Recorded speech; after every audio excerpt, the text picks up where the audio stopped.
The one thing I wish I'd known 10 years ago, I think I'm going to say is that uh, often as a Black woman, it's the system, not me.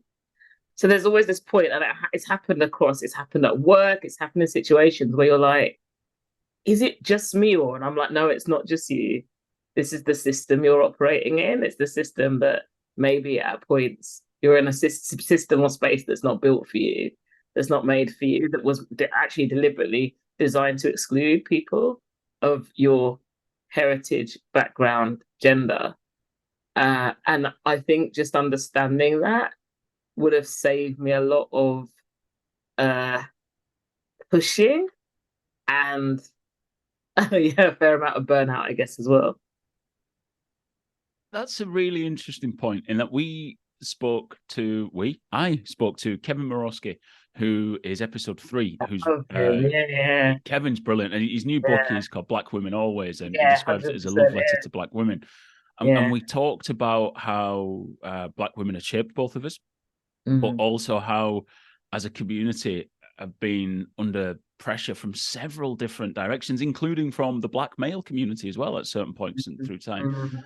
And, realizing that sometimes it's not you, it's just the system, does sound like it must be a really liberating experience to be able to take some of the pressure off yourself and to find that freedom to be able to do the things you want to do.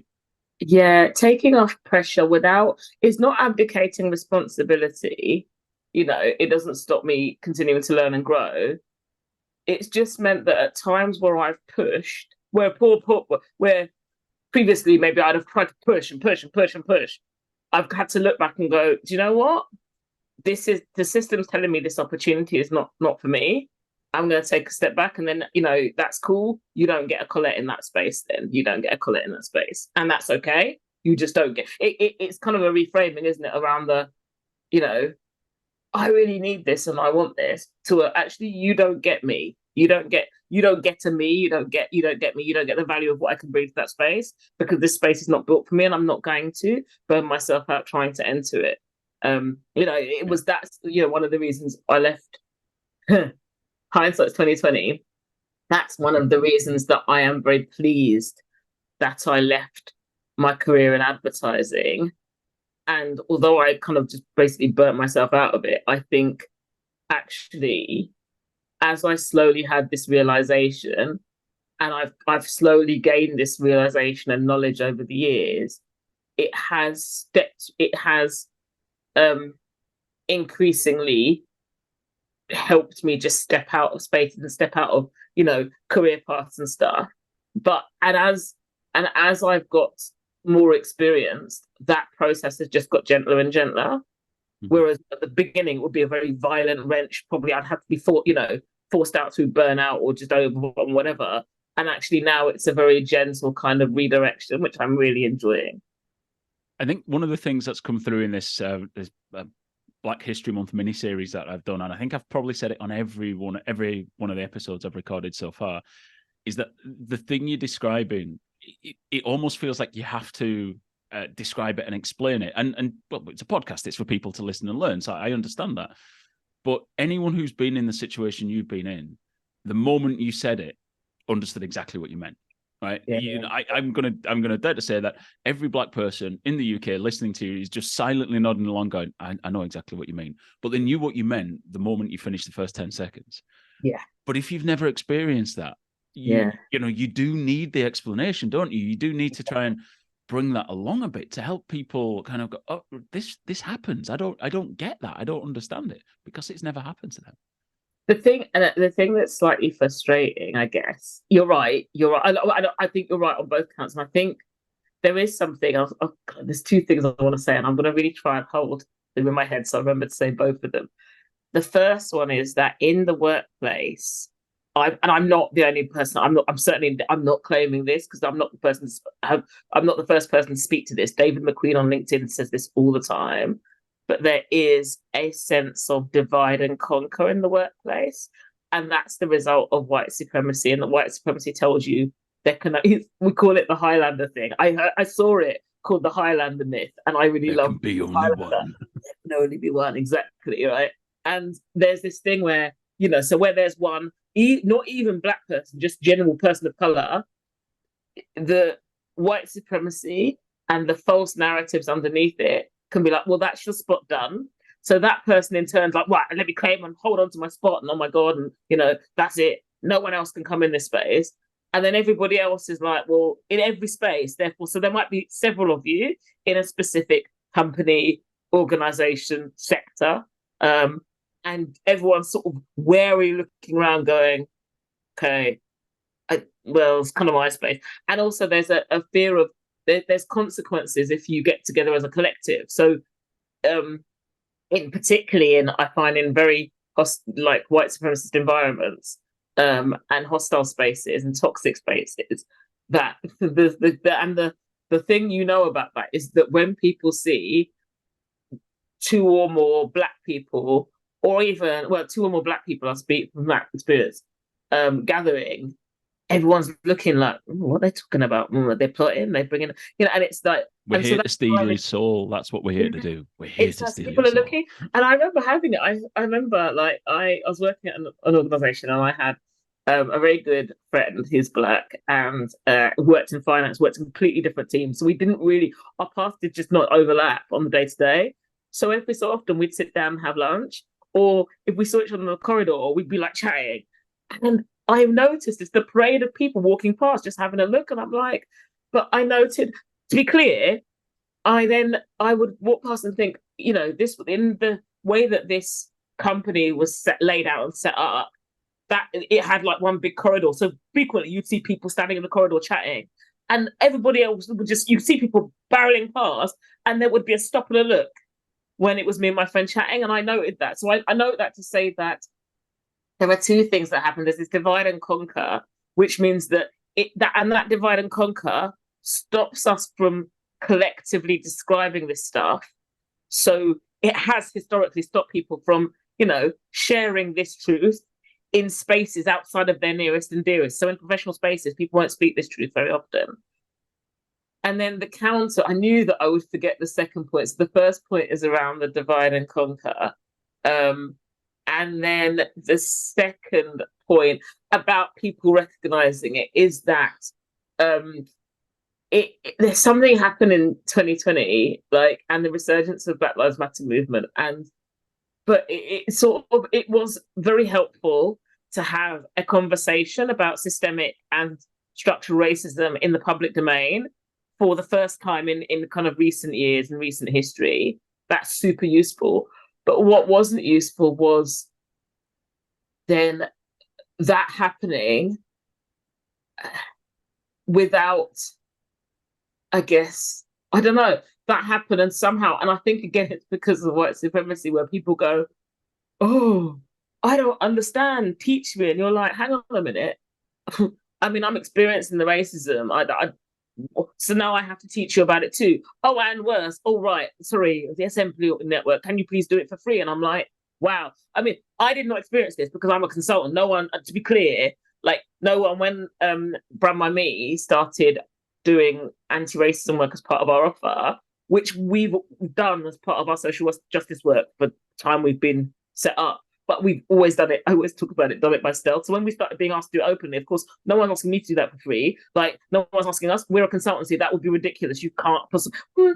Not you can't. People have tried. But the answers are very simple no. There's no expectation. Whereas if it's your mates, or if it's your team members, or if it's your bosses coming to you and going, but I don't understand. I've not experienced this. Or worse, are you sure? Oh, I don't think it's that. And you're like, no, I am sure. This is my experience. It's really hard for me to educate you. Last thing I'm going to say on this is that it's even worse when, of course, to counter that, some amazing anti-racist thinkers, loads of them, a breadth of anti-racist thinkers went to kind of save Black people and maybe people of color from that effort. They went, let's put down our thoughts on socials, on blogs, on books. We're gonna do it. There's literally a book called What White People Need to Do Next. You cannot make this up. Like there's so much literature, and then still people are going, what do I do? Teach me. And you're like, no. There's such a wealth of information out there. So I guess you're absolutely right. There's this thing about I speak it and people will hear it in 10 seconds. And now I've got so used to just explaining that. I mean, of course, we're a podcast. It'd be ridiculous if I just sat here and 10 seconds and then was like, yeah, one word answers and are a pain for me. I'm like, I need another question. So of course, no, I know that here, and I actually. So there's two arenas I'd never mind doing it. And obviously, this is a podcast. Of course, we're going to talk about it and I'm going to explain it. The second thing is also in my day job.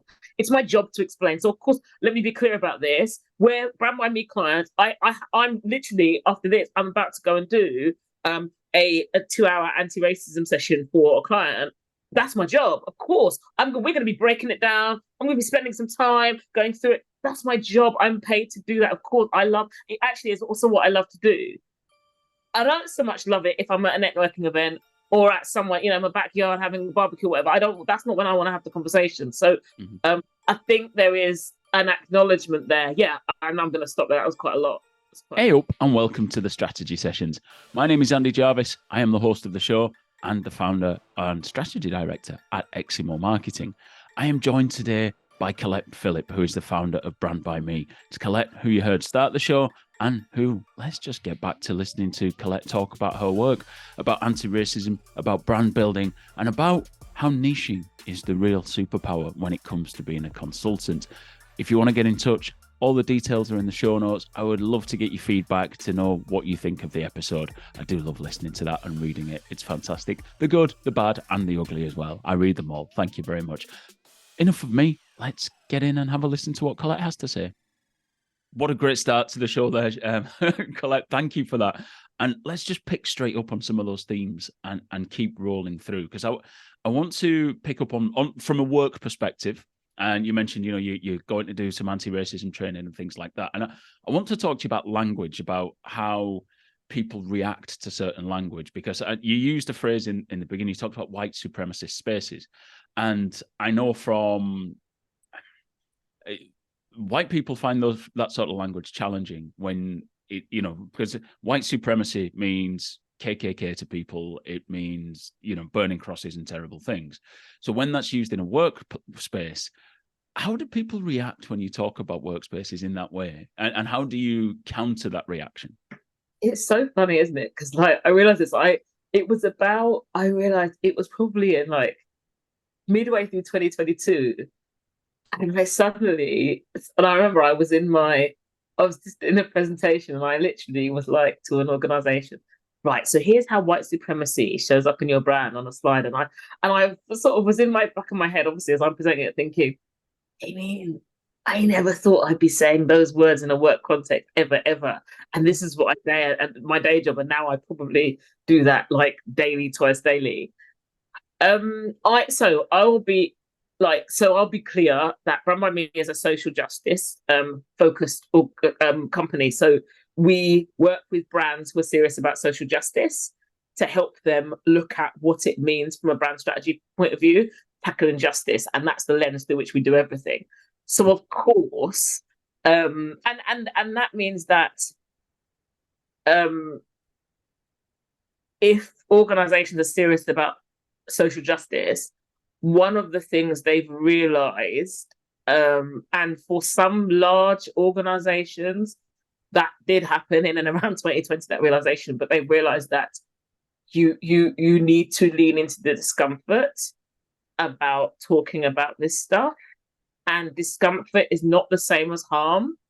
And discomfort is not the same as lack of safety. And that's prioritizing white comfort. It comes at the expense of safety and opportunity for Black people and people of color. So the organizations I work with, I guess, are already had that realization. Otherwise, they would not be paying for a consultancy to come in to help work with the brand team, the comms team, the fundraising team, the marketing teams on anti-racism and equity. They just wouldn't, you're not going to be paying for that. So that's the first thing, I guess, is that actually, there is something just about being clear about audience. I mean, when I say that, I have to be clear that my audience means that they may be slightly more receptive to this language, and I'm very clear at that.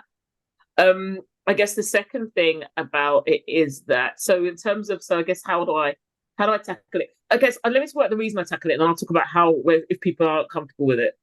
The reason I do that is because I realized pretty early on that when you only talk about racism without talking about the reason why it was created, which was to for white supremacy. White supremacy is the objective of racism, right? It was, they would literally designate people as white and then discriminate against everyone else. And when I say discriminate, I don't mean in a soft sense. I mean through violence, removing opportunity, resources, through violence, through, exploitation, all that sort of thing. And so I realized pretty early on, and I when I say I realized this, obviously what I mean by this is, well, so I realized because in applying this work to brand strategy, it's a slightly different arena of anti-racism work that maybe is kind of documented and is the books and the training and stuff. It's a slightly different lens on it.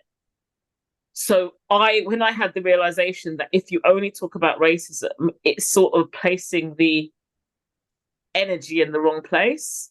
So people start to frame it as one of two things. In the spaces that I'm in, people would start to think of it as either an issue that resides with the global majority and Black people and people of color, that's where it resides, and therefore, you're sort of, people are looking to our community, therefore to our communities, to find the solution. And I'm like, no. Whereas if it redirects it, and you're talking about the root reason when you're talking about white supremacy. So I had to shift the work. How I talk about people if they're uncomfortable is we do a bit of thing at the beginning. I'm always a bit like, leaning. We always talk about leaning into discomfort and what that means to preempt it. And then when I do, I'm very clear about why we're talking about it. And I'm like, you're going to have to just keep hearing it. And interestingly, yeah, you do like, it's not pushback, because people, as I said, because I'm in spaces where people, these organizations are meant to be set up to tackle social justice, so in some form or other, or certainly the programs that they're delivering are. So the pushback is sometimes insidious and subtle, and it'll come from a point of view of, oh, I'm just not sure people understand it, or maybe that's jargon. Perhaps we should say this because it's a term that's widely understood.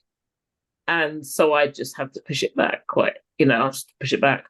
Like, no, we're not going to do that. But, no, pretty much that. I was going to say, I say it a bit nicer.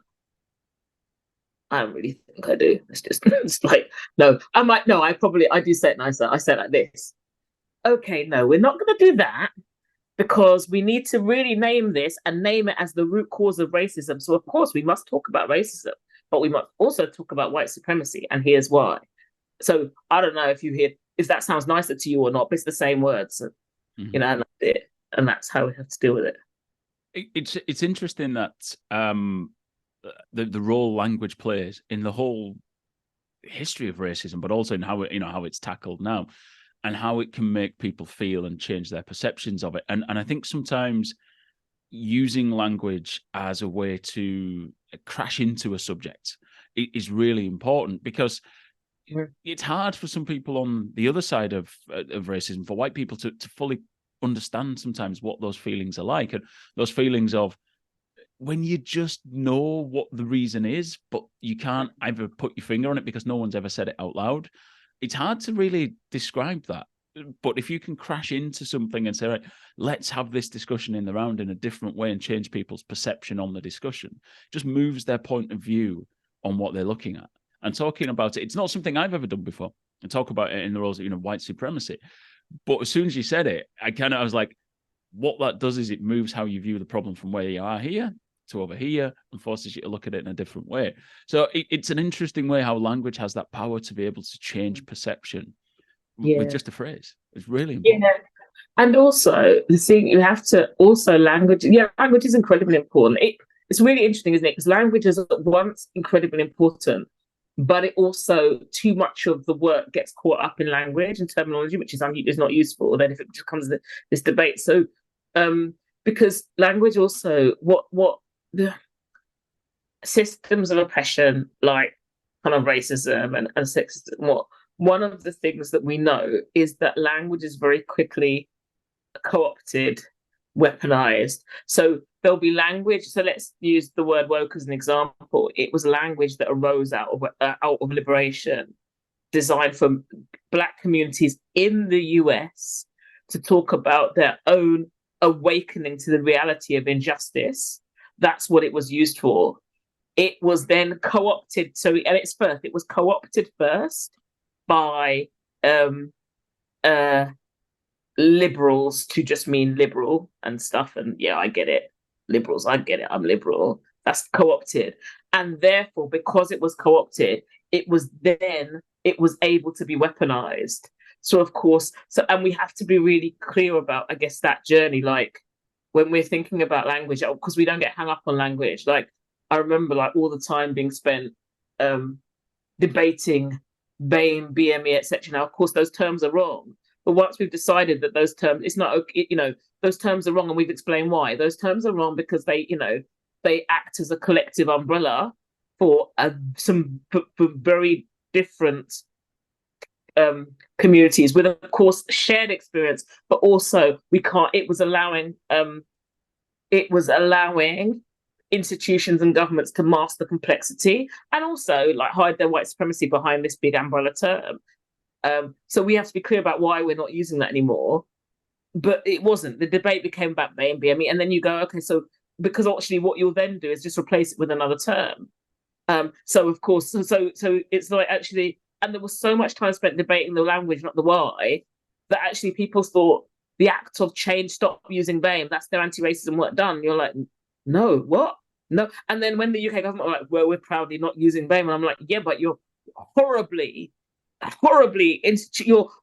championing institutional racism at every level. So like, I don't really care what language you're using. Like, it's horrendous. Like, I don't really care about. I mean, I do care. To be clear, I do. No, care. but I know you. I do care. But let's be clear about that. That's not the work. That's not the work. Don't stop. And certainly, we are not applauding you for that. No, that's just basics of what you should be doing as as government organisations. It's basics. Probably not using harmful language is like the basis of it. So yeah, language is super important.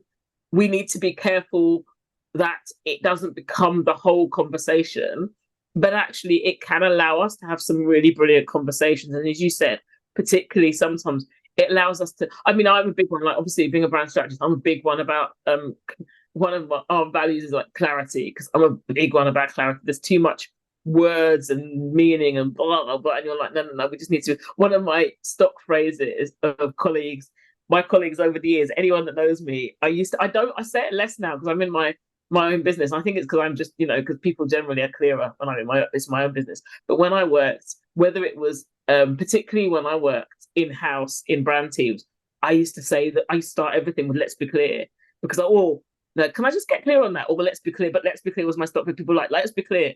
And people, it was like a catchphrase because I'm like, so often there was just so much like woolly, vague, just stuff, nonsense and words and stuff, particularly around marketing and brand. And I'm like, ugh, everyone's just getting caught up in all of this sea of soup of words. And so I'd be like, let's be clear. Here's what we mean. So we're all on the same page, so we're clear. And so I think that clarity is super important. I do something in workshops with clients sometimes where like I tend to try and get people from across the organization into a workshop at various stages. Yeah. And you're like, okay, so job number one is let's just everybody take a moment and without sharing, without picking your phone up, without checking anything, write down what the organization's mission statement is. Love this. Yeah. And then when you finish that, write down the values. And really, honestly, I've got leadership teams in there and people all the way through. The only people who ever get it right are either the brand team if they've just redone it, and new starters because they've been all over the website a lot in the last 6 months, right? Trying to get in and get the job sorted. But other than that, nobody ever gets it right. And why? It's because the mission statement is like 3 paragraphs long, so no one can remember it. And the values are, which one of our 22 values are we living today? And you're like, oh, God. This isn't even the world this isn't about we're going to change it. That's not necessarily what I do.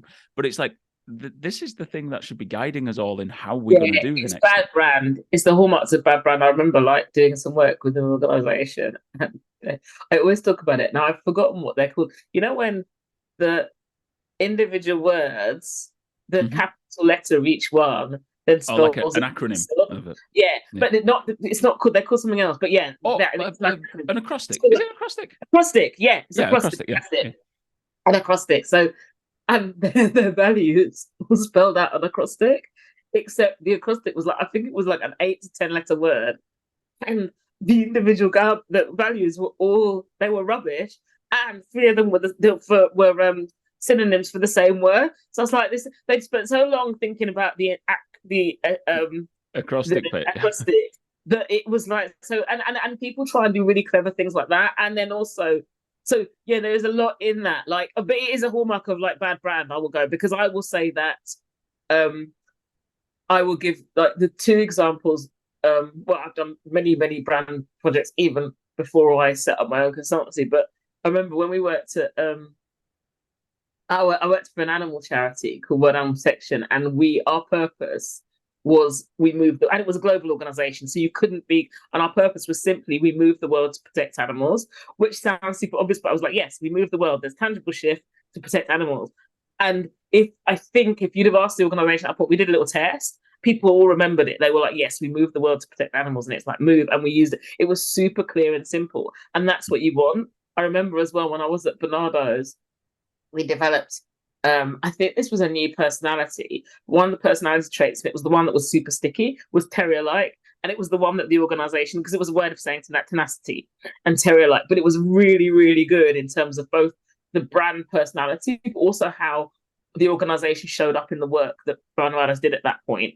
12 years ago, whatever, with vulnerable and with vulnerable and the hardest to reach children, and it was this terrier-like thing. It was such a sticky word. Everyone always remembered it, and they loved it. And it was one of our personality traits. Even I now, 12 years on, don't remember any of the others. But the point is that there's ones that you need to make it really sticky, and you need to make the language sticky, and it needs to be super simple and clear.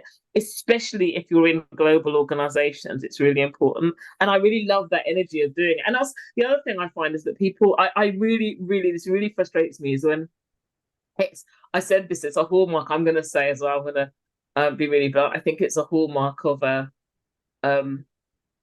it's a hallmark of poor consultancy is when you have language. As long as when you said that, if everybody comes into the organization, everyone's saying different things, no one remembers it. That needs to be changed. Mm-hmm. But if people understand something, as long as everyone understands it, even if it's your consultancy not understanding of what that word technically dictionary means, as long as everybody in the organization understands what that is and they get it, that's cool. You don't then come in and mess with it. So I've had it on a few occasions where consultants have come in, consultancies, big and small, no names, big and small. I think it's a mindset of I will say a specific maybe demographic of a consultant, but anyway, as opposed to actually the size of the organization they work for, but who come in and go, oh, well, that's technically that's a verb, so values are meant to be nouns, so we need to change it. And it's like, nope, please don't, because actually the value is our principle. As long as the principle can be articulated in the way the organization is going to get. So if you have a very staticky theoretical organization, you're going to want them to be active words so that people will actually get up and do stuff. That's the language of brand. That's the flexibility. It is not about this sort of ridiculous grammar exercise. And I see that also where it's another way where people are like, well, the kind of well actually thing. Well, actually, values are supposed to be nouns. So, you're like, well, that's not really a thing. Like it isn't. Values are supposed to be lived, right? That's it.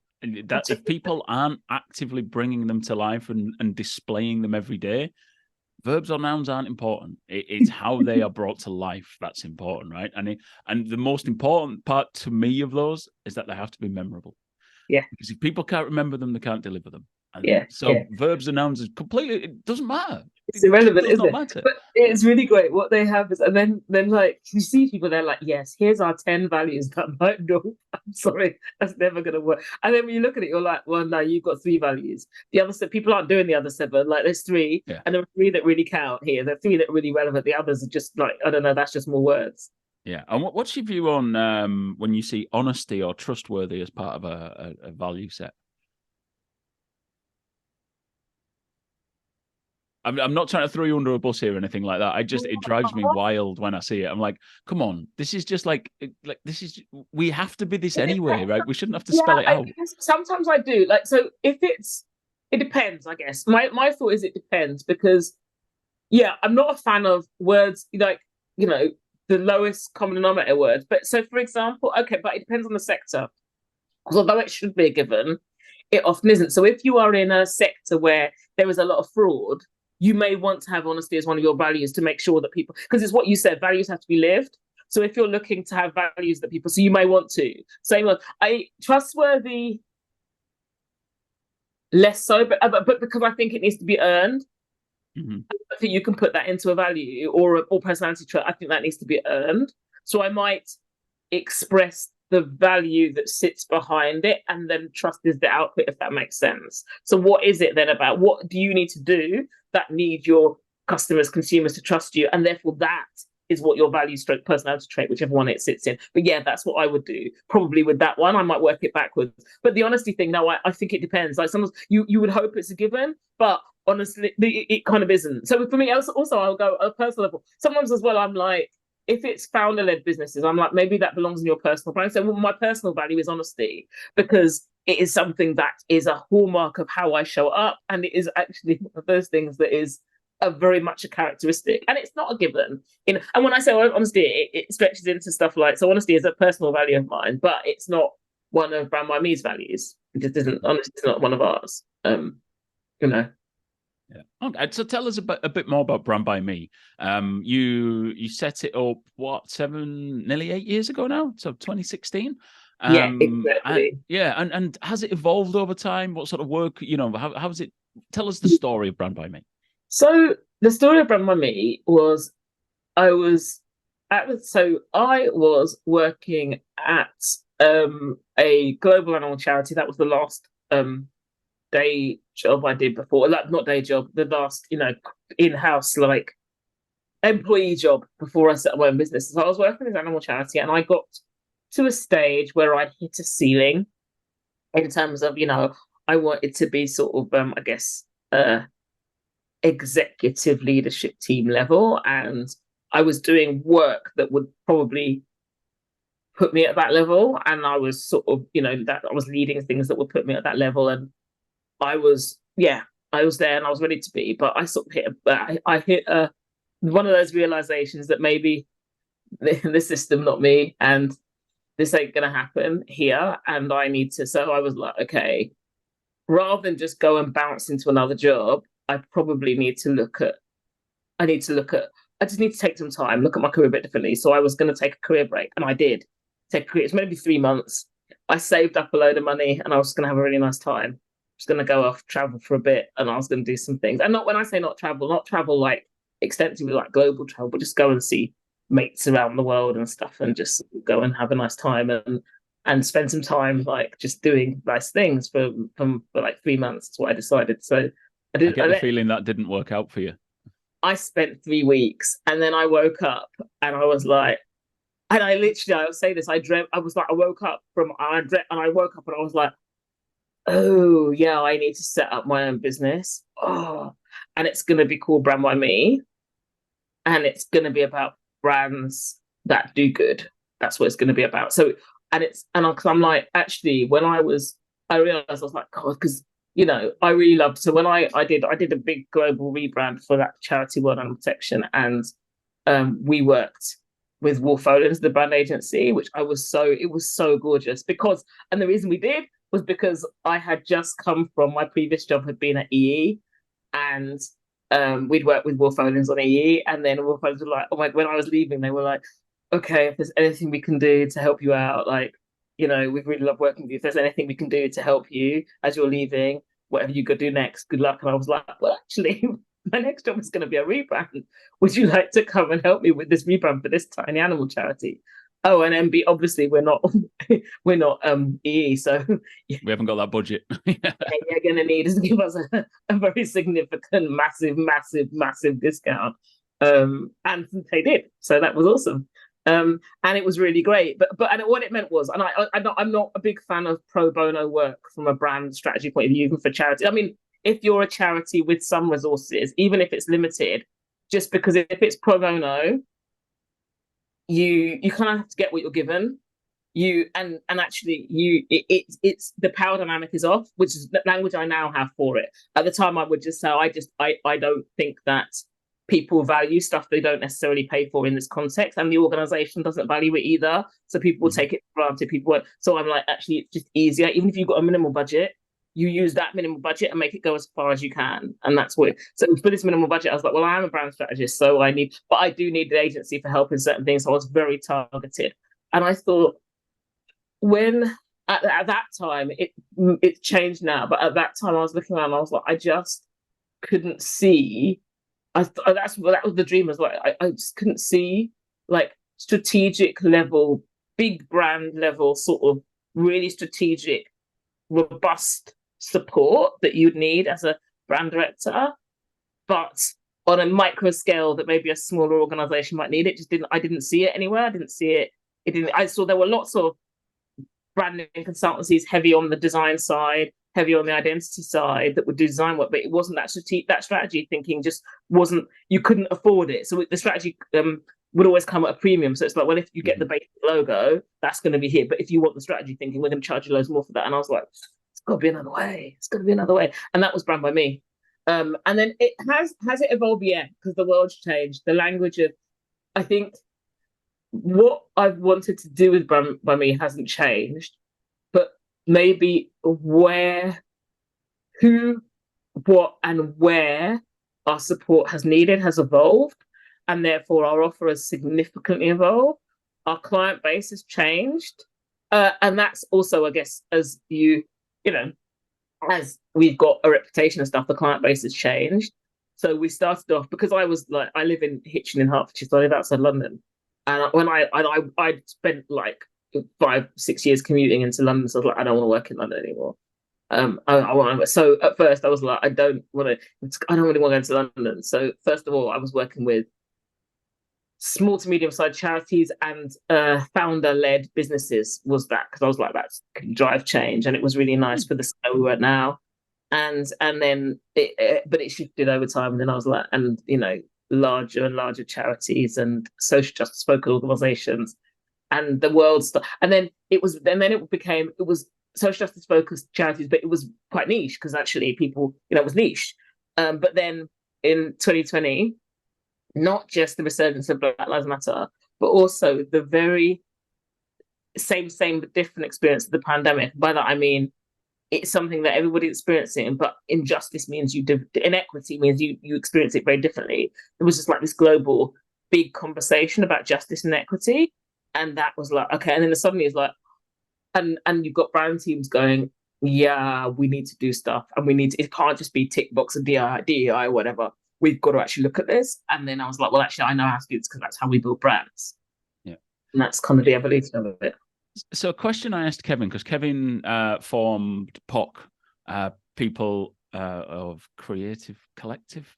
Yes. Yeah. Anyway, so he started POC, and I asked him a question about, when you started, did you just get the black briefs, for want of a better phrase, right? Were people just like, oh, we can give this one because this is our diverse little bit of budget? And he's like, yeah, we used to get that. And you can see them coming, and we'd just be like, yeah, no, take that back. We don't want to work with you. That's not how this works.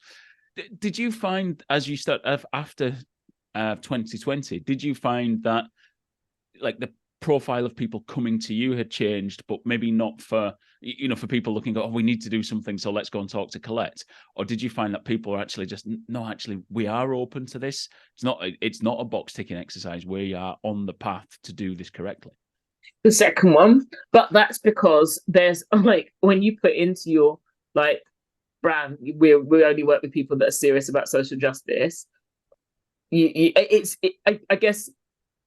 think enough of what I put out into the world in terms of content, speaking ops, is super clear. And I am the founder, so Brand by Me isn't just me. Like, there's 7 of us, but I am the founder, so therefore kind of it will, obviously who I am really shapes the business and how we show up. So yeah, I think the content we put out, it's very easy to put off people that aren't serious, like really early on. So it probably wouldn't even be a conversation. It probably be that they'll be put off by that the follow-up email they get. Like if they approach and it's something tick boxy, I'm a bit like, nah, that's not us. And normally, to be honest, if they're approaching at something tick boxy, the value the budget will be at a level that we can't work with them. No, you need to do something much more for that budget. Yeah, bit punchier. Yeah, and I have from a personal perspective with my company. So I'm marketing strategy. I don't tend to. I do bits of sort of diversity, equity, inclusion work, but it kind of spins out of marketing strategy as opposed to people coming directly to me for that type of thing. I do a few presentations on Black History Month and that, and they're personal stories, that type of thing. But I do notice that I speak to companies when I do those training sessions who are on a journey, are already well on that journey and open to listening to it. And there's a bit of me that thinks, well, yeah, but we're already preaching to the people who want to listen about this. How do we tackle the people who are at a very early stage in that? And then I often come around to it's like, there's enough problems in the world. I'm going to fight the battles that I can fight. But I do think sometimes, should I be working harder to get to people who haven't started that journey yet? Because that's where you can have the most impact. But that also sounds really tiring to me. Is that a discussion you've had with yourself and with other people in the company? Well, not me. No. So when I say this, have I had discussion? It's not so much a discussion as we're not doing that, because I'm like, as a Black woman, I'm not tiring myself out to work with people. But I'm also, it's interesting. I pick up on something you said about like, we don't do DEI work. I've got to be clear about that. Like, we do equity and anti-oppression and what that means for brand strategy, and we do anti-racism and what that might mean for brand strategy. We don't do DEI work. Where people and that's important only because people often come to us and they're like, oh, DEI work, and I'm like, we don't do that. Like, if you want this, like you need to find a DEI. I might also sometimes, depending on who it is, I might go, do you really want DEI work, or do you actually want this specific thing? But if you want DEI work, there's that kind of there's those preferred consultants over there to go to. But no, I think that in terms of, I do think so. I guess this work, anti-racism work certainly, and anti-oppression work is a lifelong journey. But particularly anti-racism is, because of the systems that we're dealing and tackling. It is not something you do as a one-off project.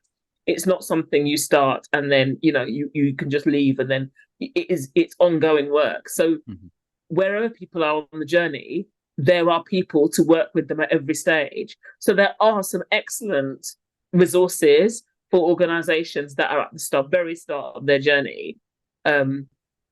I might, that's not the role for Brand by Me, because the minute you're needing to look at your brand, your comms, your marketing strategy, like your fundraising, like, and look at it and what it means for what this means, what anti-racism, what it means to be anti-racist in these spaces, but also how this can support, how these disciplines can support your anti-racism work.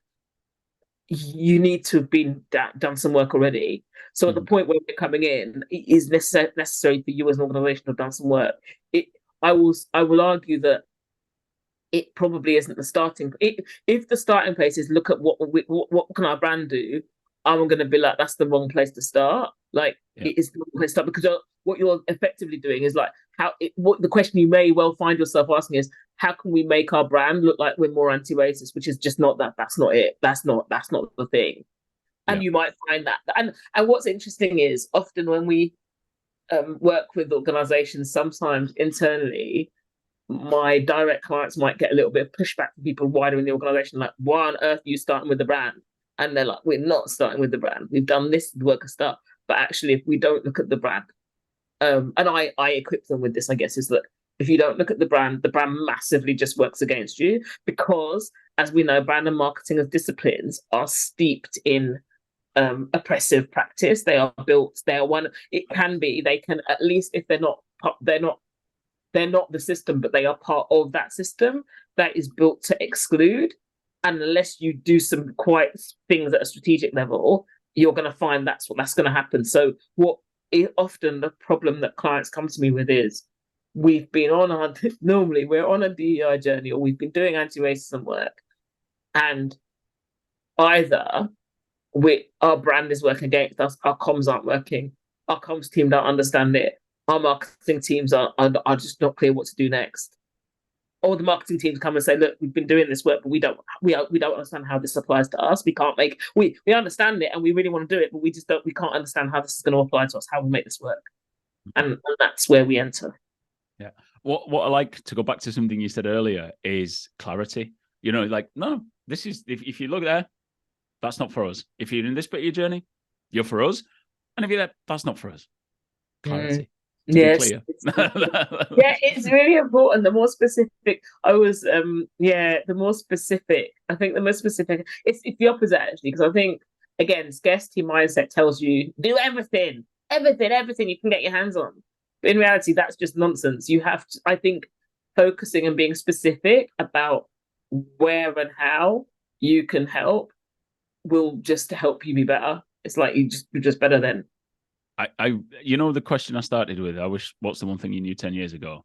That last 10 seconds of what you just said is that, right? My career background is quite diverse and has dropped into different jobs. We've done B2B, I've done B2C, I've done this, I've done that.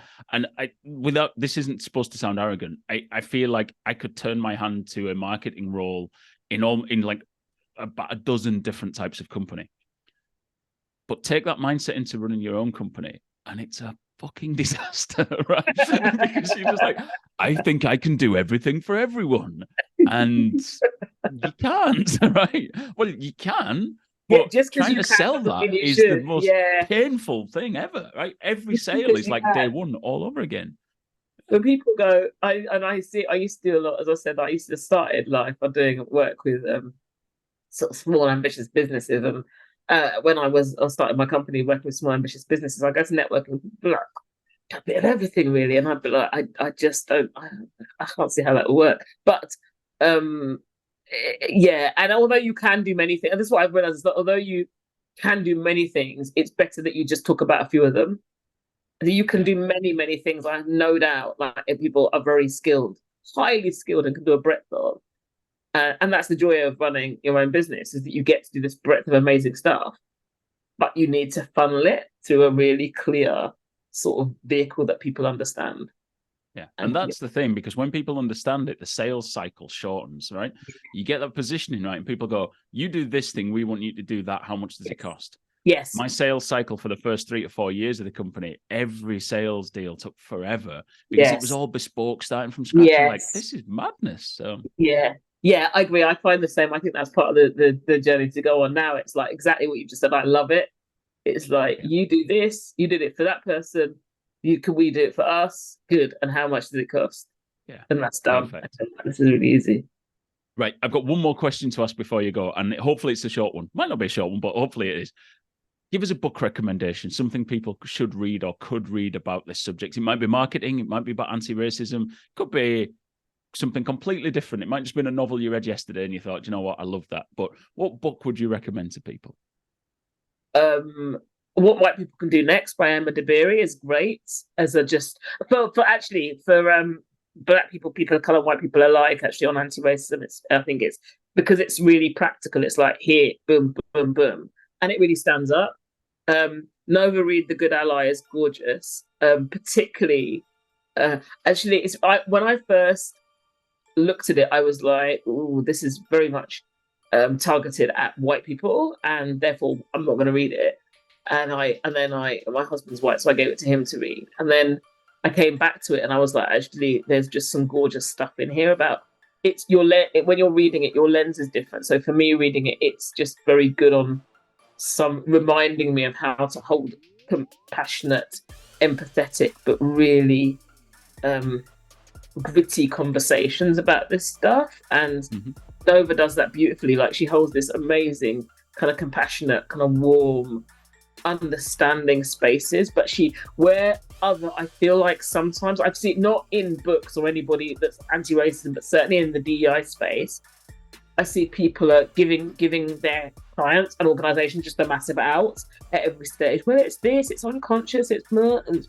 Well, actually, Nova does none of that, but she still manages to hold really compassionate spaces, which is gorgeous. And she does that in person, but equally in her books. It's just amazing. So that's the second one. And the third one is a book I read on holiday. by Yomi Adekoke called The List. And Yomi Adekoke was one of the co-authors of Slaying Your Lane, and a number of years ago. And this is her first non-fiction, and her first fiction, not non-fiction, her first fiction book, and it's a brilliant book for our time. It's brilliant. It's like a page turner. It's amazing. So they're my 3 at the moment. Perfect. 3 books that no one in 4 seasons has mentioned either. So that is fantastic to do. And if you're listening, the details of all those books are in the show notes with an easy clickable link. So thank you very much for that, Collette.